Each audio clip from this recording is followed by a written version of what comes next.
Cavity वाले question हम कर रहे हैं। तो मान लो कि एक सर्कुलर डिस्क है हमारे पास, ठीक है। एक सर्कुलर डिस्क है, यूनिफॉर्म डिस्क है। उसमें से हमने दो छोटी डिस्क को कट करके बाहर निकाल लिया है। तो एक डिस्क यहाँ पे दी हुई है आपको, ठीक है ना, जिससे एक कैविटी यहाँ पे बनी है और एक कैविटी यहाँ पर बनी है, ये भी सर्कुलर है, ठीक है, जो सेंटर और सरकमफ्रेंस को टच कर रही है। ओके।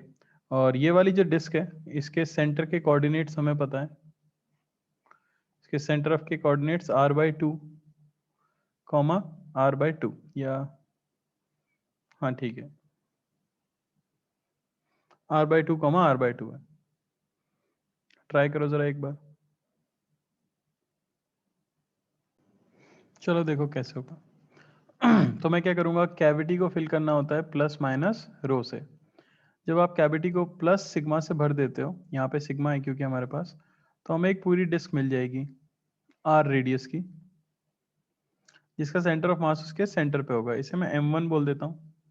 तो sigma into pi r square, ये हो गया इसका मास, और कोऑर्डिनेट्स इसके सेंटर ऑफ मास के हो गए 0,0, ठीक है।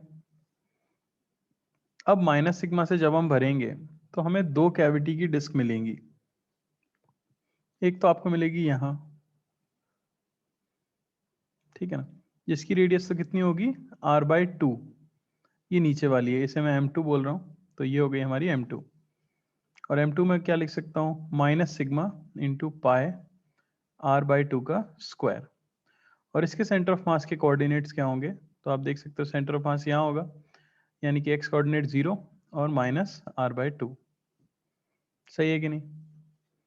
सिमिलरली हम क्या करेंगे, तीसरी ऑब्जेक्ट जो बनेगी m3, वो कुछ ऐसी बन जाएगी,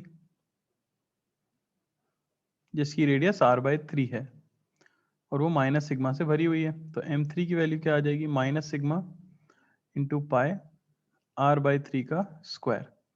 और सेंटर ऑफ मास के कोऑर्डिनेट्स तो दिए हुए हैं, जो इसका सेंटर है r/2 कॉमा r/2। समझ आया। अब बड़ा ही आसान है, आपको x कोऑर्डिनेट निकालना है सेंटर ऑफ मास का। तो m1 यानी sigma pi r square into 0 m1x1 plus m2 minus sigma pi r square by 4 into coordinate 0 plus minus sigma into pi r square by 9 और into x coordinate r/2 upon total mass जो हो जाएगा वो हो जाएगा sigma pi r square minus sigma pi r square by 4 minus sigma pi r square by 9। समझ आई क्या बात। सिंपली आपको इसको क्या करना है, सॉल्व कर लेना है। सॉल्व करने से आपको मिल जाएगा, सिग्मा सिग्मा कट जाएगा क्योंकि हमने अज्यूम किया था। Similarly y coordinate of centre of mass sigma into pi r square, उसका y कोऑर्डिनेट 0 है, plus minus sigma into pi r square by 4 into इसका y कोऑर्डिनेट माइनस r/2 है, और plus minus sigma into pi r square by 9 और y coordinate है r/2 upon total mass sigma pi r square minus sigma pi r square by 4 minus sigma pi r square by 9। इससे आपको क्या मिल जाएगा, y coordinate मिल जाएगा। बस calculation बाकी है। कोई डाउट किसी को। किस तरह से हम कैविटी को फिल करके देखते हैं, बोलो। क्लियर है।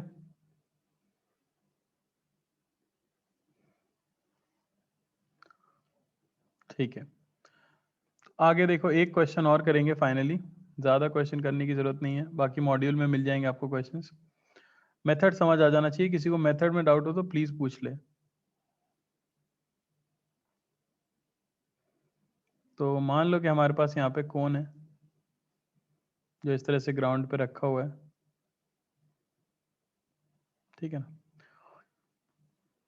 मैं बोल देता हूँ कि इसकी रेडियस r है और इसकी जो हाइट है वो 4r है। ये ले लेते हैं y एक्सिस और ये हो गई आपकी x एक्सिस। ये ओरिजिन, ठीक है। कोन हमारा जो है वो सॉलिड कोन है, लेकिन कोन पूरा नहीं है, ठीक है ना। मैं इसे कट करने वाला हूं यहां से, कुछ इस तरह का दिखेगा, जिसे हम फ्रस्टम भी बोलते हैं, अगर आपने ये शब्द सुना हो फ्रस्टम। तो ये फ्रस्टम की तरह है, यानी ये पोर्शन है नहीं, था, पर किसी ने क्या कर दिया, कट कर दिया।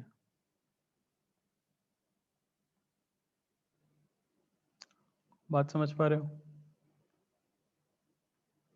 और ये जो हाइट है, ये हाइट ले लेता हूं मैं 3r। तो आपको बताने हैं कोऑर्डिनेट्स ऑफ सेंटर ऑफ मास।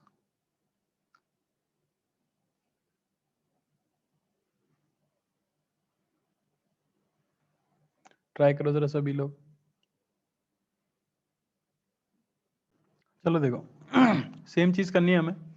एक बार आप प्लस रो से भर दो, एक बार माइनस रो से भर दो, क्योंकि सॉलिड कौन है तो मास डेंसिटी लेनी होगी हमें। जब प्लस रो से भरेंगे बचे हुए पोर्शन को, तो हमें एक पूरा कोन मिलेगा इस तरह से, है ना। एक सॉलिड कोन, इसका मास क्या हो जाएगा m1, वो हो जाएगा डेंसिटी इंटू इसकी volume pi r square h, जो कि हो गया rho into 1/3 pi r square. Height है हमारी 4r, यानी कि m1 की वैल्यू हमें मिल गई है rho by 3 into 4 by r cube. कोई दिक्कत। अब क्या है ना कि आधा पोर्शन, जो ऊपर का पोर्शन है, वो नेगेटिव मास से भी भरा जाएगा। तो अगर उसे आप नेगेटिव मास से भरते हो, यानी माइनस रो से भरते हो, तो आपको एक छोटा कोन मिलेगा इस तरह से। सिर्फ ऊपर वाला पोर्शन दिख रहा है कि नहीं, और ओरिजिन कुछ यहाँ है। और ये जो हाइट दी गई है, ये हमें दी गई है 3r, ठीक है। अच्छा, पहले इसके सेंटर ऑफ मास के कोऑर्डिनेट्स तो लिख लेते हैं। सेंटर ऑफ मास की हाइट जो होती है वो होती है h/4 पे। तो कोऑर्डिनेट जो हो जाएंगे सेंटर ऑफ मास के, वो हो जाएगा 0, एक्स कोऑर्डिनेट तो 0, और y कोऑर्डिनेट 4r/4 h/4, यानी कि बेसिकली 0, r पर सेंटर ऑफ मास होंगे पूरे कोन का, जो एक पूरा कोन होता अगर। अब ये फ्रस्टम है, उसकी हाइट हमको दी गई है 3r, यानी ये हाइट कितनी बची, r। तो आपको इसकी रेडियस चाहिए। अब रेडियस कितनी होगी वो भी मैं पता लगा सकता हूँ सिमिलर ट्राइंगल से। ये एंगल थीटा है, ये एंगल भी थीटा है। tan थीटा अगर आप लिखो तो वो हो जाएगा यहाँ की radius r upon total height 4r। ये होना चाहिए ये वाली रेडियस, इसे मैं x बोल देता हूँ, अपॉन r। तो यहाँ से आपको x की वैल्यू मिल जाएगी कितनी, r/4। यानी इस छोटे से कोन की रेडियस कितनी है, r/4 है। इसका मास लिख लेते हैं। m2 हो जाएगा माइनस रो इंटू 1/3 पाए r/4 square into height r। समझ आया। यह आ गया माइनस रो पाए r cube by 48। Coordinates of centre of मास चाहिए। x कोऑर्डिनेट तो 0 है, y कोऑर्डिनेट क्या होगा, तो इसके बेस से h/4 ऊपर, इसके बेस से h/4, हाइट इस कोन की r है, तो इसके बेस से r/4 ऊपर। तो y कोऑर्डिनेट टोटल हो गया 3r प्लस r/4, यानी कि सेंटर ऑफ मास का कोऑर्डिनेट हमें मिला 0, 13r/4। समझ आया। अब x कोऑर्डिनेट तो दिख ही रहा है कि 0 आने वाला है। y coordinate of centre of मास हम कह सकते हैं m1, जो हमारे पास था 4/3 rho pi r cube into y coordinate उसका r plus minus rho pi r cube by 48, और इंटू वाई कोऑर्डिनेट जो उसका है हमारे पास 13r/4 upon m1 plus m2, यानी 4/3 rho pi r cube minus rho into pi r cube by 48। इसे solve करने से आपको सेंटर ऑफ मास का y कोऑर्डिनेट मिल जाएगा। ये था सेंटर ऑफ मास कैलकुलेट करना। बात यह है कि या तो आपको डिस्क्रीट पार्टिकल सिस्टम दिया जाएगा, तो वो सबसे पहले हमने क्वेश्चन किए थे m1 x1 m2 x2। दूसरा, कोई आपको जो स्टैंडर्ड शेप और साइज हैं वो दिए जाएंगे, जैसे कि hollow hemisphere, solid hemisphere, hollow कौन, सॉलिड कौन, उनके फॉर्मूले आपको याद रखने हैं। फिर हो सकता है आपको कोई वेरिएबल मास सिस्टम दे दे, तो फिर आपको एलिमेंट लेके इंटीग्रेट करना होता है। और चौथे टाइप का क्वेश्चन होता है जिसमें कि आपको कैविटी दे दी जाए और उसमें सेंटर ऑफ मास पूछा जाए। तो ये 4 तरीके से आपसे कोई पूछ सकता है कि सिस्टम का सेंटर ऑफ मास कैलकुलेट करके बताओ। तो इसमें किसी को कोई डाउट? मेरे हिसाब से ये क्लियर हो चुका है। तो अब हम पढ़ सकते हैं कि सेंटर ऑफ मास का यूज क्या है। ठीक है ना? तो अब हम कैलकुलेट करेंगे various parameters for centre of मास। अगर आप याद करो कि सेंटर ऑफ मास का मेन पर्पस क्या था, तो सेंटर ऑफ मास का मेन पर्पस था बेसिकली एक ऑब्जेक्ट का जिसका कुछ शेप या साइज हो सकता है, या फिर एक सिस्टम ऑफ पार्टिकल्स का, एक से ज्यादा सिस्टम में अगर पार्टिकल्स हैं तो उन सभी के ट्रांसलेशनल मोशन को रिप्रेजेंट करना। ठीक है ना? बस ये काम था। तो अब बात आती है उन्हीं में हम क्या क्या कैलकुलेट कर सकते हैं, कैसे ये ट्रांसलेशनल मोशन को रिप्रेजेंट करेगा। ठीक है, तो सबसे पहले आ जाती है बात, जब आप कैलकुलेट कर सकते हो क्या, velocity of centre of mass. Velocity of centre of mass, position of centre of मास निकालना हमने सीख ही लिया है। ये अब तक हम पोजीशन ही निकाल रहे थे, अब हम निकालने वाले हैं वेलोसिटी ऑफ सेंटर ऑफ मास। बड़ा ही आसान सा है। मान लो कि आपके पास एक सिस्टम है जिसमें कई सारे ऑब्जेक्ट्स हैं, मैं 3 ले रहा हूं बस यहाँ पे, m1, m2 और m3, जो कि रैंडमली मूव कर रहे हैं किसी किसी स्पीड से, v1, v2, v3 से। आपसे बोला जाए कि भाई जो सेंटर ऑफ मास होगा उसकी स्पीड क्या होगी। बात समझ आ रही है? तो आप उसे बड़ी आसानी से बता सकते हो। क्या?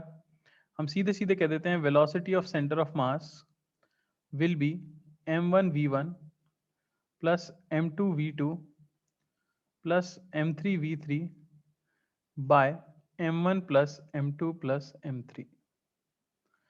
ये क्या लिखा है मैंने, क्यों लिखा है ये? तो अगर आप देखो तो बेसिकली डिनोमिनेटर में मैंने क्या लिखा है, टोटल मास लिखा है सिस्टम का। डिनोमिनेटर में जो टोटल मास आपने लिखा है ये बेसिकली क्या है, मास ऑफ सेंटर ऑफ मास कह सकता हूं मैं। जो पूरे मास का सिस्टम होता है वही तो सेंटर ऑफ मास का मास होता है, तो जो पूरे सिस्टम का मास होगा वही सेंटर ऑफ मास का मास होगा। अगर मैं इसे मल्टीप्लाई कर दूं तो मुझे मिलेगा mass of centre of mass into velocity of centre of mass vector form में। क्या आ जाएगा, m1 v1 plus m2 v2 plus m3 v3, जो कि इफेक्टिवली क्या लिखा हुआ है, momentum of centre of mass is basically momentum of 1 plus momentum of 2 plus momentum of 3। क्योंकि हमें एक चीज पता है कि जितने भी फोर्सेस आप पूरे सिस्टम पे लगा रहे थे उन सभी फोर्सेस को ट्रांसलेशन के लिए आप सेंटर ऑफ मास पे लगा सकते हो, है कि नहीं? और rate of change of force with respect to time क्या होता है? Rate of change of momentum with respect to time क्या होता है? फोर्स।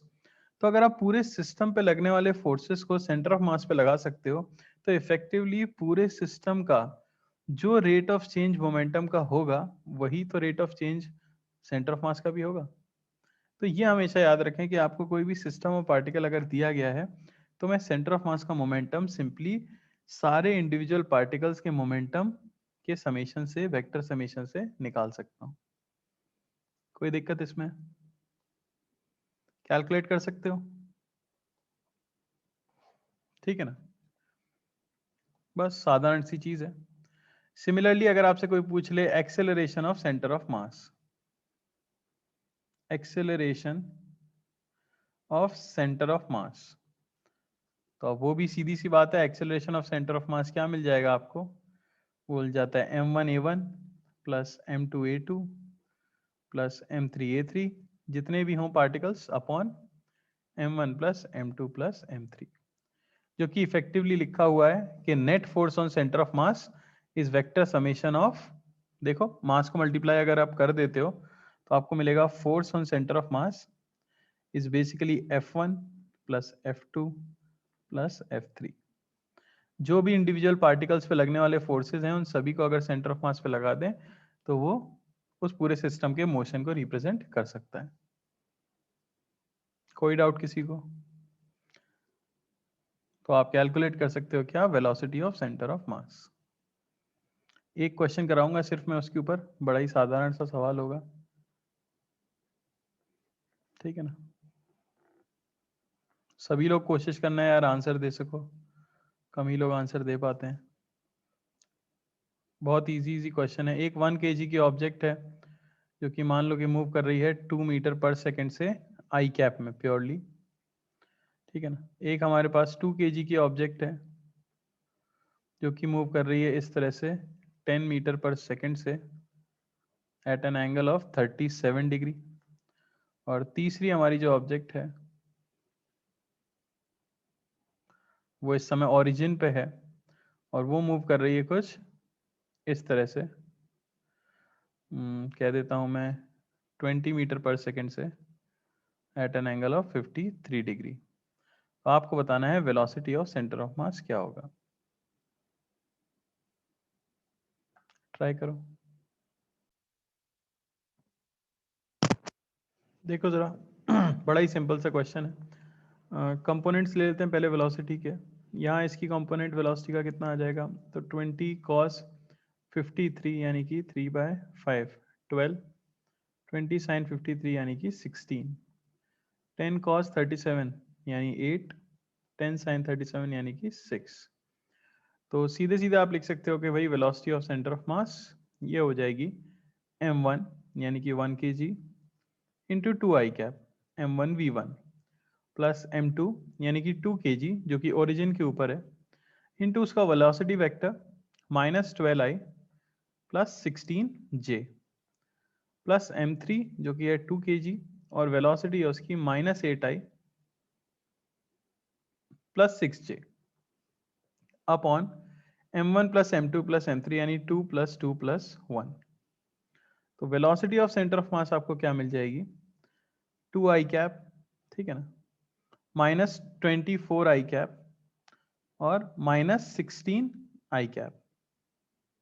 तो ये हमें मिल गया कितना, -38i कैप। जे कैप में अगर आप देखो तो 32j cap plus 12j cap, sorry yes 12। तो ये मिल गया आपको कितना, 34 जे कैप बाय टोटल मास नीचे कितना है 5।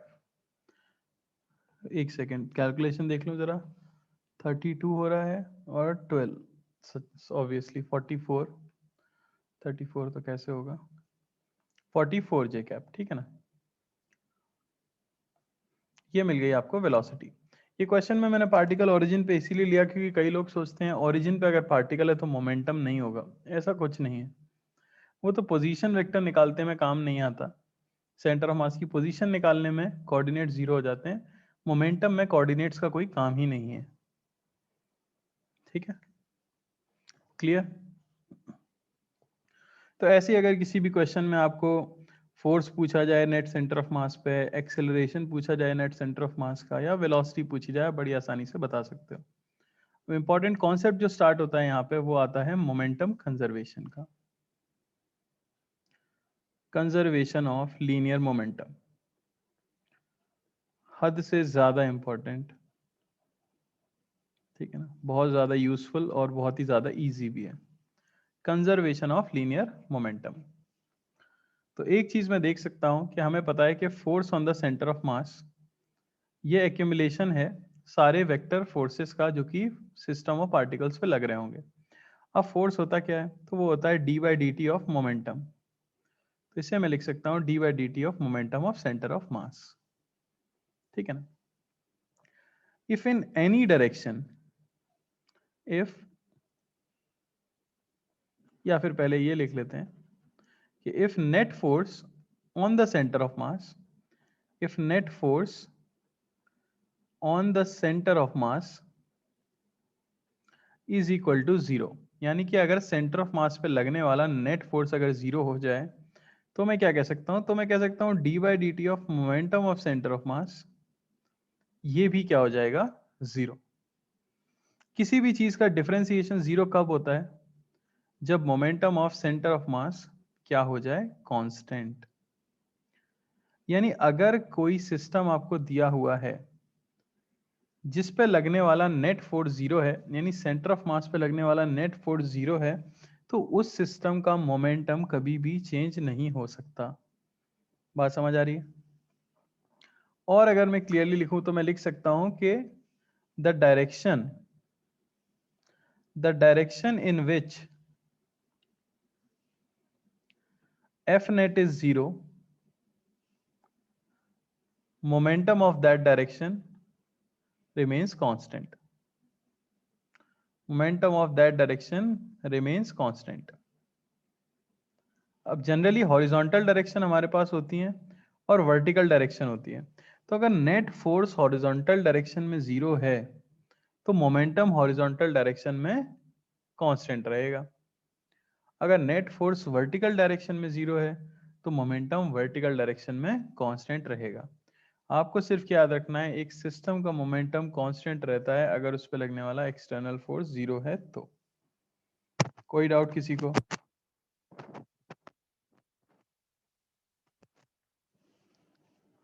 ठीक है, तो एग्जाम्पल देख लेते हैं इसके ऊपर। ठीक है ना, मान लो कि आपके पास एक बॉल है जो कि ग्राउंड पर रखी हुई है, बोल देता हूं मैं 10 kg की, और ये रेस्ट पे थी। बॉल जो है एक्सप्लोड होती है, और कोई भी चीज एक्सप्लोड होगी तो इंटरनल फोर्सेस की वजह से होगी, और ये दो पीसेस में एक्सप्लोड हो जाती है। मैं बोल देता हूं ए और बी, दोनों हॉरिजॉन्टली मूव करते हैं। ए जो है लेफ्ट में जाने लगता है 10 मीटर पर सेकेंड से, और ए का मास है मान लो 4 kg। तो बोला जाता है कि जो पार्ट बी है उसकी वेलोसिटी क्या होगी और उसकी डायरेक्शन ऑफ मोशन क्या होने वाली है।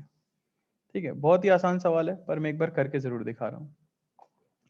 कभी भी ऐसी सिचुएशन हो कि कुछ बदला है क्वेश्चन के अंदर, तो आप एक चीज याद रखो, सबसे पहले चेक करो कि भाई मोमेंटम कंजर्व मैं कर सकता हूं क्या। देखते ही आपको पता लगेगा कि net external force x direction में कितना है, जीरो है। एक्स डायरेक्शन में कोई नेट फोर्स नहीं है, यानी मैं कह सकता हूं कि net momentum initial x direction का ये इक्वल होना चाहिए net momentum final x direction में। किसी भी इंस्टेंट को मैं इनिशियल ले लूं और किसी भी इंस्टेंट को मैं फाइनल ले लूं, मोमेंटम हमेशा क्या रहेगा, कंजर्व रहेगा। क्या आप बता सकते हो इनिशियल मोमेंटम कितना था? एक 10 kg की बॉल रेस्ट पे है, तो उसके पास इनिशियली मोमेंटम कितना था, जीरो। अब मोमेंटम एक वेक्टर क्वांटिटी है, तो जब भी आप सिस्टम का मोमेंटम लिखो तो किसी एक डायरेक्शन को पॉजिटिव मानते हुए लिखो। तो मैंने राइट वाली डायरेक्शन को पॉजिटिव मान लिया। अब मैं क्या करूंगा, मैं अज्यूम करूंगा कि बी जो है, मान लो कि वो लेफ्ट में ही जा रहा है किसी स्पीड v से। अच्छा, मास ऑफ बी हमें पता लगी गया है 6 kg होगा, टोटल 10 था। अब मैं लिख देता हूं मोमेंटम। अगर मैंने राइट वाली डायरेक्शन पॉजिटिव मानी थी तो ए का मोमेंटम प्लस बी का मोमेंटम, ये है हमारा फाइनल मोमेंटम। ए का मोमेंटम हो जाएगा 4 इंटू -10। वेलोसिटी को मैंने नेगेटिव क्यों लिखा, क्योंकि वो ऑपोजिट डायरेक्शन में जा रही है। प्लस बी का मास 6 kg इंटू -v, क्योंकि वो भी नेगेटिव डायरेक्शन में ही जा रही है। इसे इक्वल कर देना चाहिए इनिशियल मोमेंटम के। यहाँ से आपको भाई v की वैल्यू जो मिलेगी वो मिलेगी -40/6, यानी कि -20/3 metre per second. Minus sign क्या शो कर रहा है, माइनस साइन क्या शो कर रहा है यहाँ पर? माइनस साइन शो कर रहा है कि जो आपने अज्यूम किया था उसके ऑपोजिट डायरेक्शन में जा रही है बॉल। अगर आप नहीं चाहते थे कि मुझे ये सब कंफ्यूजन आए, तो आप चाहते तो बी की कोई डायरेक्शन अज्यूम ना करते और सिर्फ यहाँ पे क्या लिख देते, v लिख देते। बात समझ आई? अगर मैं सिर्फ यहाँ पे v लिख देता तो सॉल्व करने पे मुझे मिलता +20/3। प्लस आने से आपको खुद ही समझ आ जाता कि जो डायरेक्शन मैंने पॉजिटिव ली है, इसका मतलब बी उसी डायरेक्शन में मूव कर रही होगी। बात समझ आई? तो या तो आप अननोन को पुट कर दो माइनस साइन के साथ और फिर आपका नेगेटिव आंसर आया, यानी आपने जो अज्यूम किया था उसका उल्टा। या फिर आप कुछ साइन मत पुट करो, खुद ही खुद आपको साइन मिल जाएगा, उससे पता लग जाएगा कि किस तरफ बॉल मूव कर रही होगी। कोई डाउट किसी को क्वेश्चन के अंदर? बोलो भाई। नहीं? ओके, एक क्वेश्चन दे देता हूं फिर मैं आपको, ठीक है।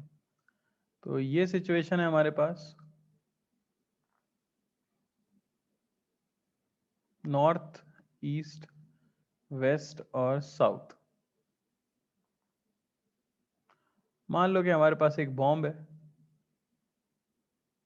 जो कि 100 kg का है और वो रेस्ट पे रखा हुआ था। अब वो एक्सप्लोड हो जाता है।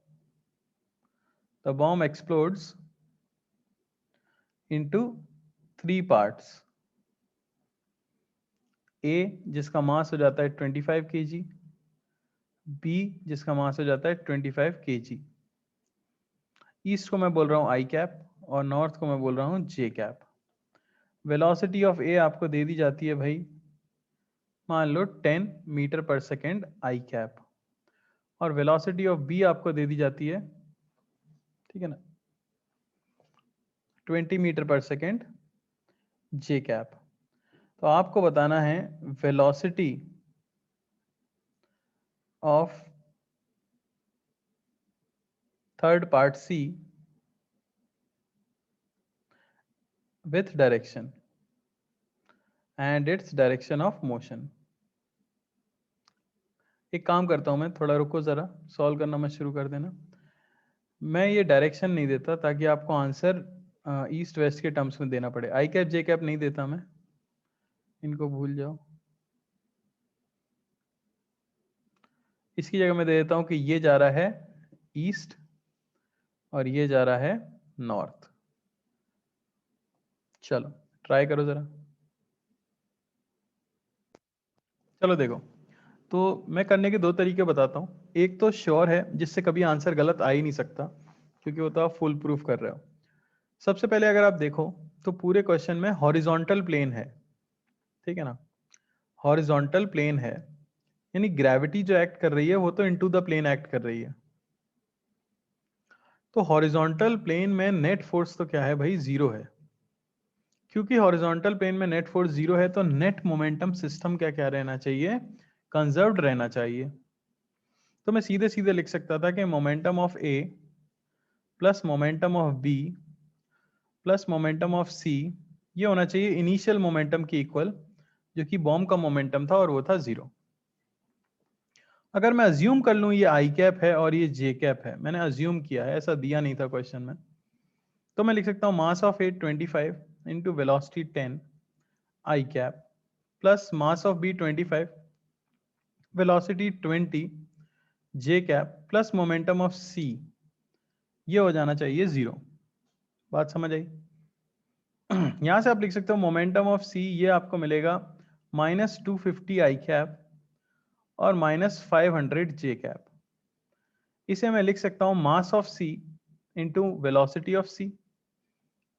अब ए का मास 25 है, बी का मास 25 है और बॉम्ब का मास 100 था, तो सी का मास जो है 50 है कि नहीं। डिवाइड कर देते हैं यहां से, वेलोसिटी ऑफ सी आपको डायरेक्टली मिल जाएगी कितनी, -5i माइनस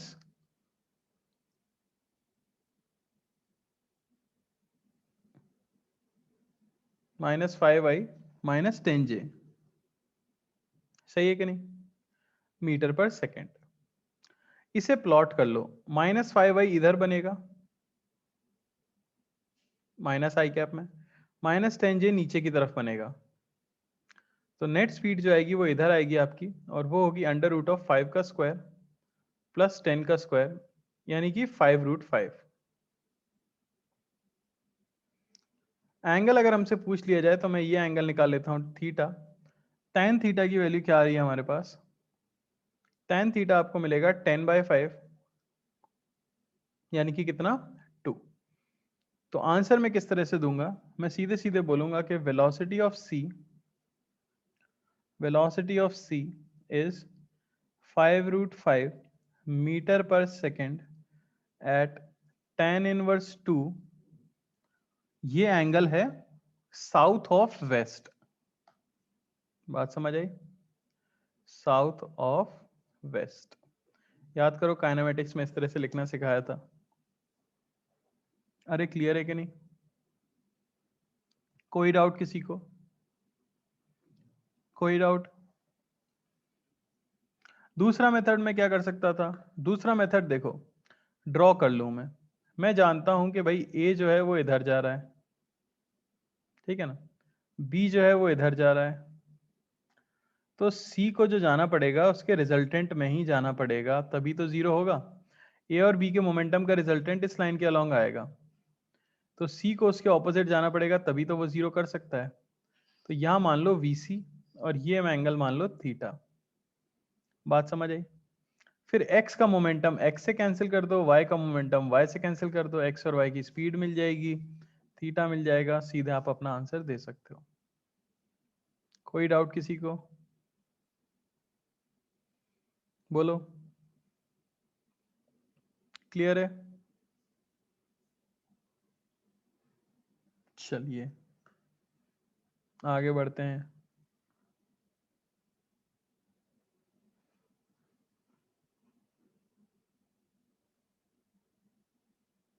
ठीक है ना, तो एक बॉल है हमारे पास यहाँ, दूसरी बॉल है हमारे पास यहाँ, ये 3 kg की है, ये जो है आपकी 2 kg की है। यहाँ ऑब्जेक्ट मूव कर रही है 10 मीटर पर सेकंड से, ये मूव कर रही है 20 मीटर पर सेकंड से। अगर मैं बोलूं कि बॉल्स स्टिक आफ्टर कोलिजन, चिपक जाती हैं एक दूसरे से, तो फाइंड फाइनल स्पीड।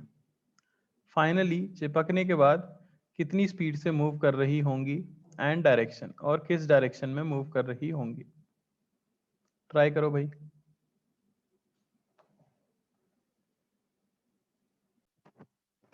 देखो जरा कैसे कर सकते हैं। तो बड़ा ही आसान सा है, आपको पता है इनिशियल मोमेंटम ये होना चाहिए फाइनल मोमेंटम। इनिशियली ये लोग इस तरह से मूव कर रहे हैं, मैं मान लेता हूँ राइट साइड की डायरेक्शन पॉजिटिव है, तो ये जब दोनों कंबाइन हो जाएंगे, चिपक जाएंगे, तो 5 kg के हो जाएंगे। ठीक है, मैं मान लेता हूँ ये राइट में मूव करते हैं स्पीड v से। समझ आया? इनिशियली मोमेंटम क्या है? इनिशियली मोमेंटम हो जाएगा 3 इंटू 20 प्लस 2 इंटू -10, ये इक्वल होना चाहिए फाइनल मोमेंटम। फाइनल मोमेंटम क्या है? 5 इंटू वी। बात समझ आई? वेलोसिटी आपको मिल गई कितनी? 8 मीटर पर सेकेंड। और क्या डायरेक्शन? राइट, क्योंकि पॉजिटिव आया तो मैं समझ गया जो मैंने माना था वो सही माना था। तो बहुत इजी क्वेश्चन है, ठीक है ना, इस तरह से क्वेश्चंस आते हैं इसके ऊपर। अब ये कुछ ज्यादा ही आसान थे, थोड़े से डिफिकल्ट होते हैं इससे, वो हम आगे देखेंगे, पर उससे पहले एक चीज और देख लेते हैं, वो है displacement of centre of mass. Displacement of centre of mass, ठीक है। तो सीधी सी बात है, अगर F net on centre of मास 0 है, तो आप ये कह सकते हो कि एक्सेलरेशन ऑफ सेंटर ऑफ मास भी क्या रहेगा? 0 पे रहेगा। यानी कि state of centre of mass can not change. Can not change क्या मतलब हुआ इसका? इसका मतलब है कि सेंटर ऑफ मास अगर रेस्ट पे था तो रेस्ट पर ही रहेगा, और यूनिफॉर्म स्पीड से चल रहा था तो यूनिफॉर्म स्पीड से ही चलता रहेगा। Basically centre of mass at rest, center of mass at rest stays at rest.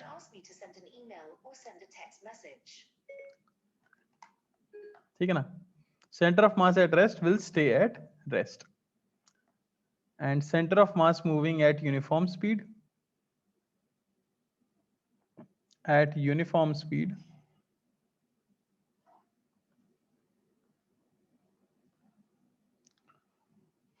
moves with same speed.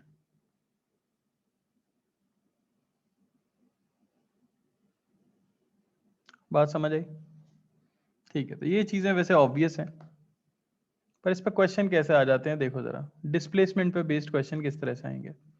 मैं बोल दूंगा कि यहाँ पे एक पॉइंट था ए पार्टिकल, और यहाँ एक पॉइंट पार्टिकल है बी, ये 4 kg का है और ये जो है 6 kg का है। एक चीज आप जानते हो, इनका सेंटर ऑफ मास इनके बीच में कहीं पर आएगा। हमने फॉर्मूला भी देखा था, सेंटर ऑफ मास की distance inverse ratio of mass में होती है किसी भी मास से। ठीक है, अगर मैं आपसे बोलूं if A is displaced A is displaced towards left by 10 meters. By what distance should B be shifted so that center of mass stays at rest? बात समझ आई? मैंने अगर A को डिस्प्लेस किया लेफ्ट में 10 मीटर से, तो B को मैं कितने डिस्टेंस से डिस्प्लेस करूं ताकि सेंटर ऑफ मास अपनी जगह पर रह सके? ठीक है ना? तो आपको एक चीज पता है भाई, क्या? हमें पता है कि x coordinate of centre of मास जो आता है वो हम निकालते हैं m1 x1 plus m2 x2 upon m1 plus m2 से, है कि नहीं? क्लियर है?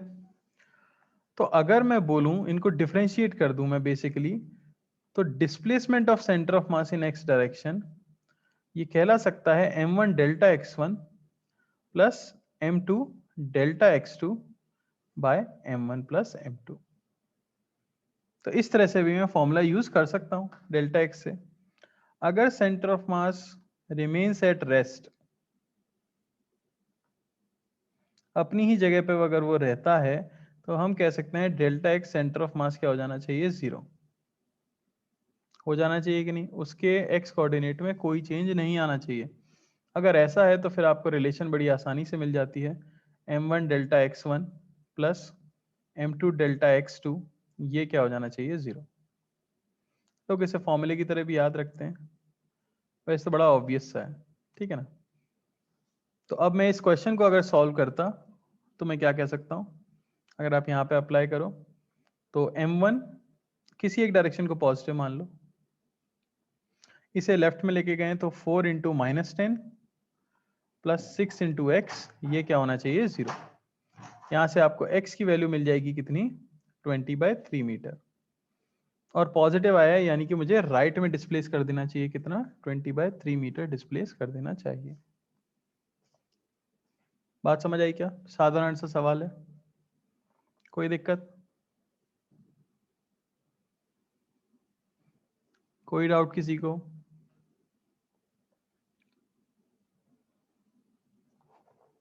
ठीक है, अब मान लो मैं आपको एक क्वेश्चन देता हूं इसी के ऊपर, कि यहाँ पे दो लोग हैं ए और बी, ठीक है ना? ए का मास ले लेते हैं 20 kg, बी का मास ले लेते हैं 30 kg। ए को हम राइट में डिस्प्लेस करते हैं 10 मीटर से, तो displacement of B for centre of mass to be at rest, बताओ जरा।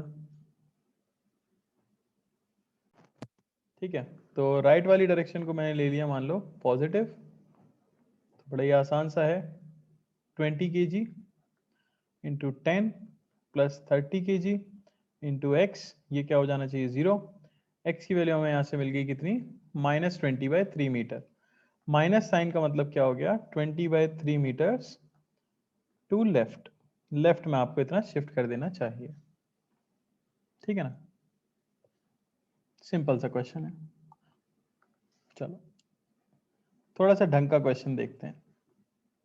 मान लो कि क्वेश्चन दिया हुआ है कि एक वुडन प्लैंक है जो कि एक सरफेस पर रखा गया है जो कि पूरी तरह से स्मूथ है। ये अपर सरफेस जो है ये आपका रफ है, ठीक है ना? एक आदमी यहाँ पे खड़ा हुआ है जिसका मास मान लेता हूं मैं है 40 kg, और प्लैंक का मास मान लेते हैं 10 kg। प्लैंक की लेंथ बोल देता हूं मैं, मान लो 10 मीटर। तो क्वेश्चन आ सकता है, find displacement of Planck, find displacement of Planck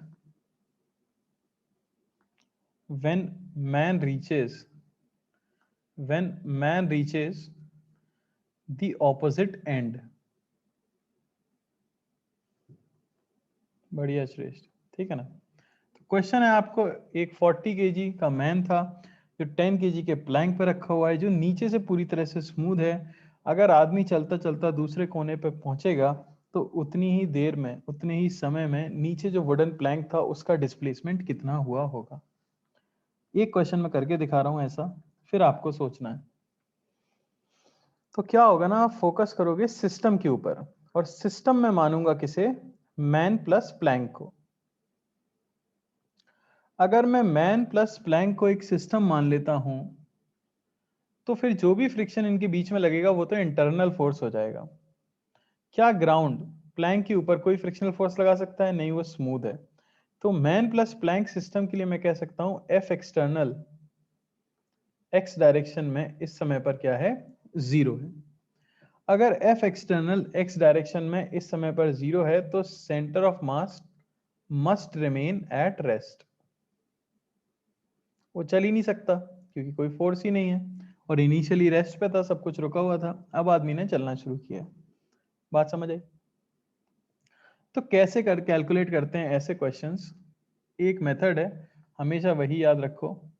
हमेशा अपना प्लैंक मान लो, ये प्लैंक हो गया आपका 10 केजी का, और यहां खड़ा हो गया आदमी, ठीक है ना।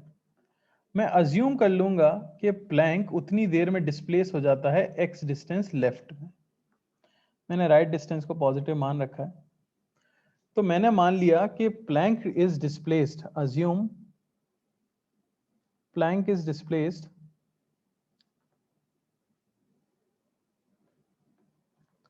Bye x left. मैंने मान लिया एक्स दूरी से डिस्प्लेस हुआ है लेफ्ट में। बात समझ आई कि नहीं? अच्छा, अब ग्राउंड से आप देख रहे हो, आप कहां से देख रहे हो? आप पूरे मोशन को ग्राउंड से खड़े होके ऑब्जर्व कर रहे हो। क्या ऑब्जर्व करोगे आप? आदमी जो ऊपर था 40 केजी का, वो राइट में ट्रैवल करके गया है। समझ आया कि नहीं? अच्छा, सबसे पहले मैं जानता हूं डेल्टा एक्स वन या डेल्टा एक्स प्लैंक का plus delta m mass of plank into delta x of plank plus delta x of man into mass of man, ये क्या हो जाना चाहिए, जीरो। बात समझ आई कि नहीं? अरे वही m1 x1 plus m2 x2 ये सब मिलके क्या हो जाना चाहिए, जीरो, क्योंकि सेंटर ऑफ मास नहीं चल रहा है। अच्छा, मास ऑफ प्लैंक 10 केजी दिया है, डिस्प्लेसमेंट ऑफ प्लैंक क्या है, -x, क्योंकि मैंने राइट डायरेक्शन को पॉजिटिव लिया है, प्लस मास ऑफ मैन क्या है 40। डिस्प्लेसमेंट ऑफ मैन क्या दिखेगा आपको अगर आप जमीन पे खड़े होकर देख रहे हो तो? क्या मुझे कोई बता सकता है? आदमी कितना चला होगा, सोच के देखो, सोच के देखो। तो ऐसा है कि आदमी जो है प्लैंक के ऊपर 10 मीटर चला है राइट में, प्लैंक खुद लेफ्ट में चल लिया है x मीटर। बात समझ आई कि नहीं? अगर आदमी अपनी जगह पर खड़ा रहता तो हमें ऐसा दिखता कि वो प्लैंक के साथ x पीछे गया है कि नहीं? लेकिन वो आगे चल लिया कितना, 10 मीटर, तो इफेक्टिवली वो पीछे कितना गया होगा? अरे समझ पा रहे हो कि नहीं? या ऐसा मैं कह दूं कि आगे कितना गया होगा, क्या आप ये बता सकते हो? अगर वो अपनी जगह पे खड़ा रहता तो उसे प्लैंक के साथ x पीछे जाना चाहिए था, पर वो कहां चला गया है, वो चला गया है आगे, राइट की तरफ भी चल रहा है वो। तो राइट में कितना चला वो, मैं ये कह सकता हूं वो 10 माइनस एक्स राइट में चला है। अरे बात समझ आई कि नहीं? 10 माइनस एक्स वो राइट में चला है। वो खुद 10 मीटर, अगर प्लैंक अपनी जगह पे फिक्स होता तो आदमी का डिस्प्लेसमेंट 10 मीटर होता, पर प्लैंक पीछे खिसक गया एक्स, तो इफेक्टिवली वो राइट में कितना चला, 40 इंटू 10 माइनस एक्स। ये हो जाना चाहिए जीरो। आपको मिलेगा -10x प्लस 400 माइनस 40x, ये क्या होना चाहिए, जीरो। और x की वैल्यू आपको मिल जाएगी कितनी, 8 मीटर। यानी इस दौरान में प्लैंक जो पीछे चला है वो कितना पीछे चला है, 8 मीटर पीछे चला है। कोई डाउट किसी को? बोलो भाई, क्लियर है? कर सकते हो? चलो एक क्वेश्चन आप ट्राई करो। ठीक है, तो ये प्लैंक है हमारे पास, और ये आदमी है, एकदम सिमिलर दे रहा हूँ पहले तो मैं, वही सिचुएशन है, स्मूथ। और ये ले लेता हूँ मैं 20 kg, और प्लैंक ले लो 10 kg, विड्थ ले लो 20 मीटर। ये पॉइंट है बी। तो डिस्प्लेसमेंट ऑफ प्लैंक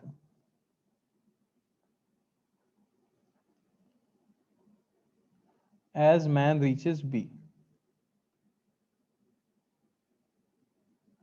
ट्राई करो।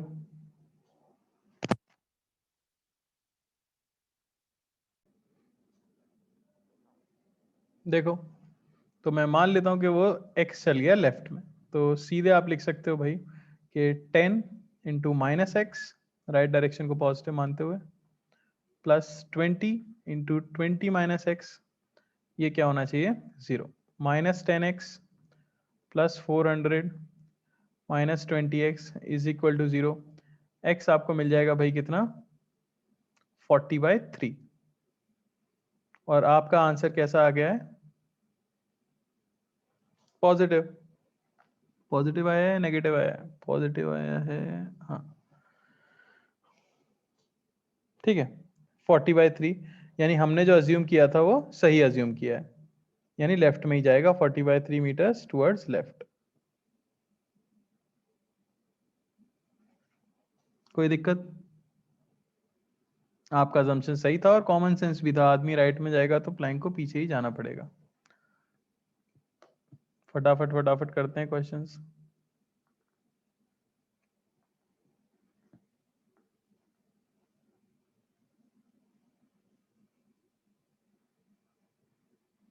ये 10 kg का प्लैंक, यहाँ पे हमारे पास आदमी ए, यहाँ पे हमारे पास आदमी बी। इसका मास ले लो 40 kg, इसका मास ले लो 60 kg, और ये दूरी ले लो 40 मीटर।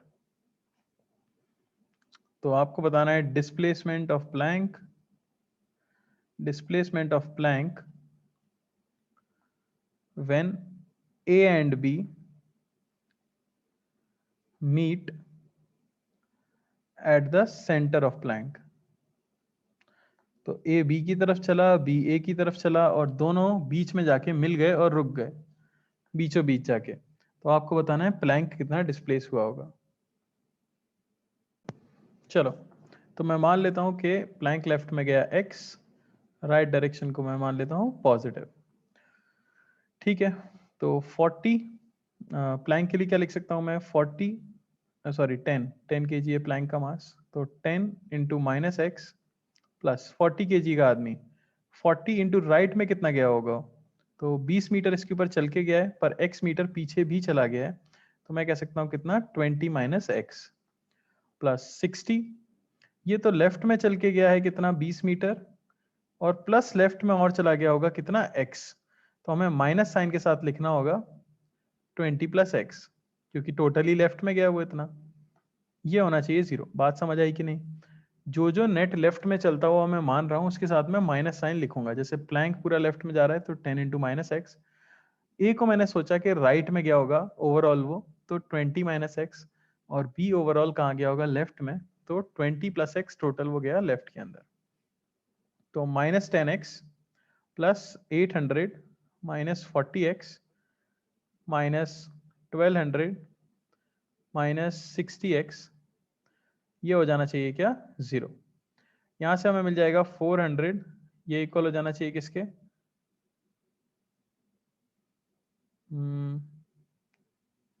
10 50 110 माइनस 110x, x आपको यहाँ से मिल जाएगा 40/11, और नेगेटिव आ रहा है, यानी मैंने जो अज्यूम किया है उसका उल्टा आंसर आना चाहिए। ठीक है, तो इसको मैं कह सकता हूँ x होगा 40/11 मीटर टुवर्ड्स राइट, ना कि लेफ्ट। बात समझ आई क्या? मैंने जो अज्यूम किया था उस हिसाब से नेगेटिव आंसर आया, यानी मेरा अजम्पशन उल्टा था। क्लियर हुआ? कोई डाउट?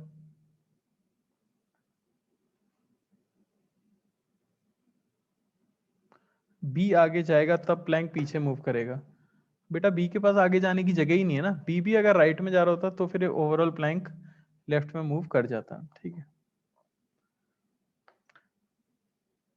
ज्यादा सोचने की इसमें जरूरत ही नहीं पड़ती। एक लास्ट क्वेश्चन कर लेते हैं इसके ऊपर, बाकी आगे फिर नेक्स्ट क्लास में पढ़ेंगे। तो मान लो कि 20 kg का प्लैंक है मेरे पास, यहाँ एक आदमी है ए, एक आदमी है बी और एक आदमी है सी। इसको मान लेते हैं 10 kg का, इसको मान लो 20 kg का और इसे मान लेते हैं 30 kg का। ठीक है, तो A changes position, A changes position with B and then C changes position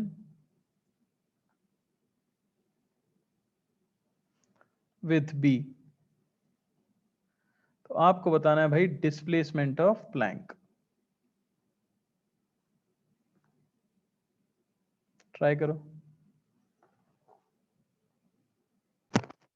distance लेना पड़ेगा, तो ये मैं मान लेता हूँ 20 मीटर है और ये हमारा जो है वो 10 मीटर है।